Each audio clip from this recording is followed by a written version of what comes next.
përmes Niko Peleshit, dhe nga 2 apo 3 që janë pranuar, ja ka deleguar Eriona Ismailit. Zonja del atje, lexon çfarë i kanë shkruar, se nuk është kompetente për atë fushë, nuk e kanë fare për ta fy, po nuk është kompetente në fushat që i delegohen, lexon një material, s'di as ti përgjigjet pyetjeve, as mbaj qëndrime mbi qëndrimin e deputetëve, është thjesht lexuese asaj që i japin për të lexuar. Nuk është kjo llogaridhënia, nuk është ky kontrolli parlamentar, prandaj kërkojmë të spostohet interpelanca nëse është e nevojshme dhe kryeministri të vinë sallë të përgjigjet kërkesës për interpelancë në përputhje me detyrimin kushtetues përcaktuar në nenin 80.1 dhe në nenin 97 të rregullores së Kuvendit. Faleminderit. Faleminderit zoti Bardhi. Zonja Ismaili ka kërkuar fjalën. Faleminderit drejtuesi seancës. Në fakt është totalisht e drejtë e kryeministrit për të deleguar interpelancë.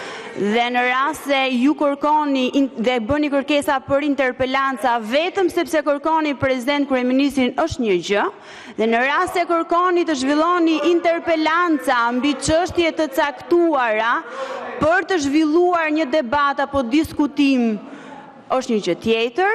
Është e drejta juaj për të tërhequr kërkesën mbi arsyetimin që bët, thjesht na bëni të ditur nëse dëshironi që të zhvillohet sot apo jo. Unë jam e disponueshme, jam e përgatitur për të bërë një diskutim dhe debat mbi çështjen, me gjithë seriozitetin dhe përgjegjësinë që roli im më jep, por nuk mundem dot as të them, as të mbush mendjen se sa e përgatitur, se sa e përgjegjshme jam unë. Ju gjithsesi do i masni performancën e gjithkujt me metrin tuaj. Kështu që thjesht më bëni ditur, unë jam disponibël për të zhvilluar interpelancën në çdo moment që ajo kërkohet dhe që mua më delegohet. Unë kur në jetën time, që ta dish sot i nderuar koleg, as kam pranuar, as do pranoj të më bëjnë ndonjëherë fjalim gati. Kur?